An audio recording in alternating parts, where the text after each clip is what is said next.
Pirate Stream Media's Dialectical Dissidents. I'm Courtenay Turner. I'm here with Scott and Brian, and this is Jim Price. He has his own podcast. So we're at the Reawaken America Tour. We are live here in the media room. Live. Yeah. So what's been going on today? Who have you interviewed? What's the hacks? Oh, so actually I've had 2 interviews already. One was with a musician that's actually local here in Nashville. And actually what he did during the pandemic was he actually went and started doing mini vacations for people who felt like they had to stay home. And then he actually started doing in-house concerts for them. So he actually created his own, pull-through where people were having him come and meet with them. And so that was a great interview. And then I just got off an interview. That's super cool. Oh, yeah. Oh, it was. He went around and he was just like, he went to the beach and he did a mini concert on the beach by himself because people wanted to see the beach, right? So he did a live, little mini concert for that. Are we talking a Zoom thing? Or Yeah, people that are coming to the beach? Facebook Live. Okay, Facebook Live, yeah. Okay. So and then he started doing little things where he went to people's homes and things like that. It was really neat to hear that part of his journey. And he was actually sponsored by a company that, basically took off the burden of the trips so he could actually just freely move about the country to be able to go and just, sing to people and entertain them during that time. And so that was a real inspiring story. And then I just interviewed a lawyer out of Texas who actually was fired only because he attended the rally at January 6th, and he went down to the building, and he happened to be where they put the flashbang and the tear gas out, and because he posted that video on his Instagram, his law firm he worked for fired him instantly. So think about how they identified themselves in that moment without any real due process, but yet they would fight for due process if they had a lawsuit, right? But then they didn't give their own employee that same privilege. But now he's a conservative lawyer going out there looking for other conservative lawyers to help with pushing back on these government chemicals that everybody's supposed to be taking into their body. He's pushing back on, Meta or Facebook for doing the abusive nature of their business on people, trying to get him to change venues to California as opposed to Texas where the law was violated. And so these are great interviews, but there's a lot of neat stuff going on where we're still, we're a couple of years into this. We're 2-3 years down the road on this, and we're still finding ways to fight the fight that really needs to be out there for everybody to maintain their freedom. Our Constitution has never limited us. No. It only limits those public servants. So if you run for sheriff, or you run for Congress, or you become the dog catcher, you have less constitutional rights than I do because you become a public servant. You're an employee of mine. And we have to go back to that education. I see now That is not the narrative they're sharing or that they want us to hear. No. And they don't want you to know that you just have freedom. Like, well, that would be, and they're not running around giving you a big bucket of freedom. Like, hey, here's some freedom today. I'd like to have this big bucket of freedom. No, you're having to go out and seek that out. And that is really where we have a failed nation, where if we're having to seek our own freedom, and we should be better than that. Yeah, it really has kind of been a switch from the very beginning. A lot of people now are under the impression that they are being handed these freedoms, or they have to earn those freedoms, right? These are inherent rights. Right. It's one of the most important things we need to relearn in this country, it seems. Well, when you look at the fact that our government is actually, there's a little known law that when you are in a vehicle, you're traveling. Mm-hmm. You're not driving. Right. That's why when a policy officer pulls you over, now listen to what I said there. When a policy officer pulls you over and says, do you know how fast you were driving? I said, well, I have been traveling most of the day, and I'm going to continue my traveling onto this destination. When I say I'm traveling, it's actually using the constitutional way it's written. But did you know that actually in the way that our Constitution is written, it's that they're to guarantee commerce, which means that they should be giving us limitless and unfettered access to roads, meaning that the stop signs should not hold us, the lights should not stay red forever, that we should move freely, right? So this is again where they don't even prescribe to their own laws. But now let's say you don't show up for a parking ticket. What are they going to do to you? Now you're not obeying their policies, but what are they going to do? They're going to suspend your license. They're going to put a warrant out for your arrest for a parking ticket. But this is what? Defaulting to incarceration, not defaulting to freedom. And so when we're thinking about how we have to push back against our government, we have really failed. We have a constitutional crisis where we have to defend our freedoms instead of them doing that for us. Right. Absolutely. So most people don't know this. Like most people have very little knowledge of the Constitution. Purposely. Very little, yes, by design, I concur. So how did you come to this awareness, and what do you think we can do to educate others Well, for me, I actually and empower them. Well, yeah, and that, yeah, that's all part of it. Is like, how do we feel like we can do something about Right. this? So for me, I remember I was a freshman in high school, and I was just looking at a map, and I don't know why I looked. It's like, what is this District of Columbia? Why does it say Washington D.C. Washington District of Columbia? And I started looking that up, and I went to my history teacher. I said, well, why is the District of Columbia not part of America? Well, that's just paperwork. Don't worry about it. Great teacher. I'm like, what the? But he was actually more accurate than he realized, because he was only trying to brush me off because he didn't have a good answer. Right. And I went to the librarian and got this basically the same type of answer. And so I at that point I had this genuine mistrust for not only for the teachers I had, but then also my government, who has this weird little paperwork thing, right? And so it caused me to hesitate. And I was in the Marine ROTC. We had a firing range on school campus at Tulsa Union High School in Arizona. We had M1 Garands. We broke down, clean, shot. We had target practicing. I took second in the nation for pull-ups 2 years in a row. Nice. And so I was a patriotic guy. I was the God and country guy, and I wanted to serve my country. I did join the Air Force at 17. I was a crew chief on F-16. F-16 maintenance specialist, so I was a patriotic guy, but I had this part of me that hesitated, right? It made me kind of go, what's going on here? So that was for me the journey. And as life went along, I did run for office, and I did have my life destroyed by propaganda, by the establishment. Guys, it's not the left and right wing of the same bird. It's the establishment, that silent shadow government. That's why we're the Dialectical Dissidents.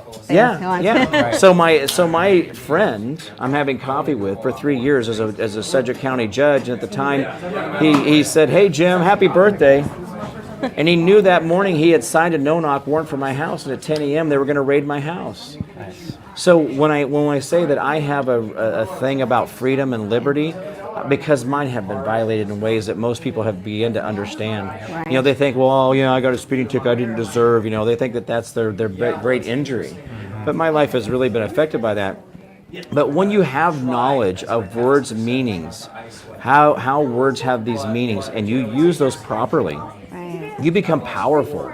Did you know that there was actually a time that the King of England couldn't figure out why the colonies were not more submissive and why they really didn't have more control? Well, he actually sent an entourage over to find out. This is a true story. Sent an entourage over, and they spent months here in the colonies trying to figure out why it is that these subjects weren't more subjugated, and giving over their power too. And the little entourage came over, did their little thing, did whatever, and then they went back and they said, "Here's your problem, King. Every single home has the dictionary and the definition of words and the laws, and the only book in the home is the law." Yeah. So all they do is when the kids start to read, they're learning to read from the law book.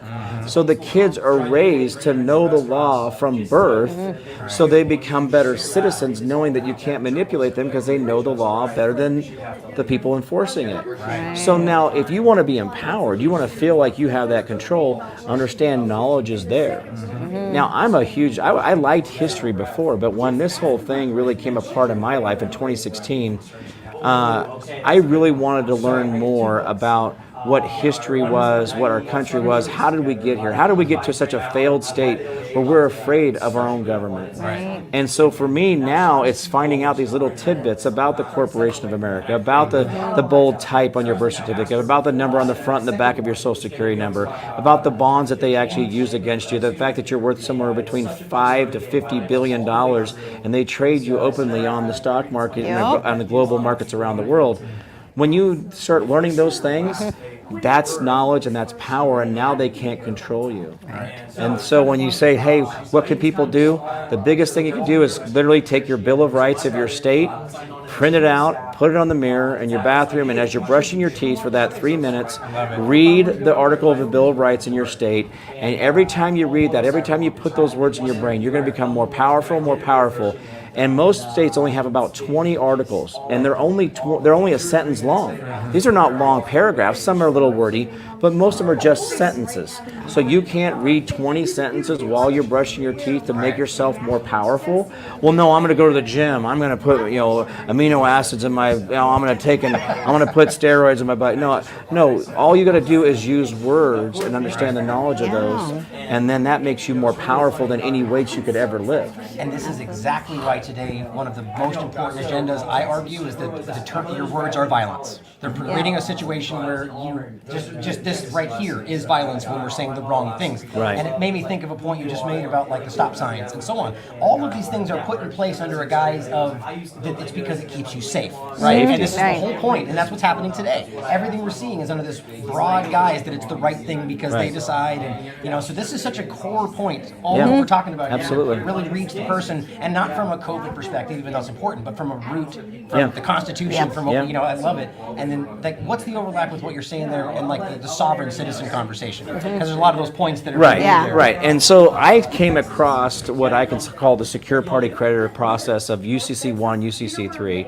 and for me, I know there's other versions and other people use different terms, but for me, the secure party creditor process of going to the Puerto Rican Treasury. By the way, guys, you do have a treasury in Puerto Rico. You do have a treasury in New York, and people don't realize that there are these places you have to go in, and then you have to pull yourself out of those. And the one in New York, just really quickly, Trump actually appointed BlackRock to be the managers in 2018. But go on. Well, and again, you're only as good as the advice you're given, right, or the knowledge you have. Totally. So if I give you new knowledge and you made decisions in the past, and now you change those decisions, you've learned, right? But if you keep doing those things, obviously you're doing it purposefully. Right. So we're only as good as the information. What I do now and how I am now is obviously different than what I was years ago. So for me, I did almost 18 years of high security design build for the Department of Defense. Okay, I made a lot of money being a private contractor, designing, building, and training the military how to secure their buildings. So the Capitol building, which is one of the most secure buildings on earth, cannot be penetrated by a plastic flagpole. Okay, they'll turn you into a red mist before you ever get into that building, right? You're not taking 5,000-pound mag locks with 2.5-inch steel doors and pulling them open because you're that strong. It doesn't work that way. There is a remote command center that, I'm telling you, when I say remote, in another state, they do it remotely because they don't want you to be emotionally drawn into. If you were inside the building, you would feel the violence coming to you, you would make bad decisions. If you're outside of the building and you're making remote, and I've designed these and operated these systems, I know these systems, so these people sit back, and usually there's generals in there. A general or a colonel has to be in there at all times, and it's staffed 24 hours a day. So they go in there and to control that, right? So when you see the guy look at the camera, and he looks at the door, and then all of a sudden the doors open up. Well, because he was talking to the guy in the command center. So I want to know the name of the guy in the command center and who was in charge that day that actually hit the button to open those doors up. So what's interesting is this. I've never heard this. I'm sure a lot of people haven't heard this. Nobody hears this. I'm the only one saying this right now. I guarantee you. Interesting. So. But there must be other people that are aware of this, right? Oh, so absolutely. That's why they're not talking about it. That's why there's the zero. They're not even saying, "Oh, we don't have any control over that." Well, that would be admitting that there is a control. Right. Right. So they just don't talk about it. If you go into the 9/11 bill, the Patriot Act, it goes in there and tells you how buildings are to be co-authored by our current President Biden, but yes. Right. So, he authored anything. Yeah. He doesn't know how to author his own name is toilet on paper. It, but Right. Well, his name's on his toilet paper too. It's just shit. So anyway. Well. Sorry, I didn't mean to use bad language. But this is when you think about how all this stuff is interconnected to our daily lives, how I could sit here and tell you that they're not going to talk about this because they don't want you to know about it. This means that they're complicit in this. If they're hiding or they're not being fully open about what was going on in that command center, who was really in charge, who really pushed the button, who opened those doors, that is actually them hiding a crime. That's them creating a crime by hiding another crime. So this is like when they charge somebody for moving a dead body that they killed. So if you kill a body and then you move the body, that's you manipulating a corpse. And so it's like another charge. It's like, well, you don't think the murder wasn't enough? You got to go with you moved the body after you killed it. Like, well, that's a crime. So these are the things that you have to be mindful of, the wordplay, but also their intentions, what they're out there doing. Yeah. And so don't let them get away with these little things where you go, oh well, they didn't talk about it because no one asked the question. Well, that means that you're hiding it. That is not full disclosure. Then that's not being transparent. Yeah, absolutely. Well, unfortunately, you have to go. Yeah. We had a great conversation. Yeah. Like, I'm really interested in. I mean, just your work in general. Like, Yeah. just like I wasn't familiar with it before this, and I'm just like, I'm gonna go right now and look you up after the meeting. Yeah. Get all your information. So it's the JimPriceShow.com, the JimPriceShow.com. I'm on all this stuff. I'm actually moving to the Brighteon Network. So my show that I have now regularly, I do a live show. I will be moving to in the middle of February. I'll be moving to that network. So. And you come into the Brighteon studio in Nashville sometimes, right? Right. Well, I'm going to be moving over to Pigeon Forge. Yeah. All right. Cool. Well, then we'll do. Yeah, we'll come and we'll do a live thing there because we're here. So we're going to be doing that. Things are moving for me, and I'm really humbled by the things that I have experienced in the last few years. Knowing that my life was completely destroyed by the system that should be setting me free, Right. And then I've been given this voice. I've been very fortunate. Yeah, well, we're really grateful for you to use that voice. Thank you. I appreciate As I it. say, healthy living, and that's not just food, right? Doing Right, right right. things. Yeah. Oh, yeah, The yeah. world repays that in my mind. So your future is a reflection of your heart now. So be mindful to get your heart in the right place and be the right people. Being a better person than you were the day before. That's what my show is about, is selflessness over selfishness. Yes. And that's how you define everything. I can look at your actions. I can look at a politician's action. Joe Biden is obviously benefiting from everything he does, makes him a selfish individual, right? Or those that are wanting to hide the right information is also being selfish because they have something to lose, right? So they're holding that to them instead of saying, you know what, hey, here's what's really going on, let the chips fall where they may, and let honesty prevail. Absolutely. Well, thank you. Hey, Yeah. Enjoyed the conversation. Hey, you bet, buddy. Yeah, thank you. Yes, dear. Thank you. And we'll see you next time, guys. Plenty more coming your way. Thanks for being here.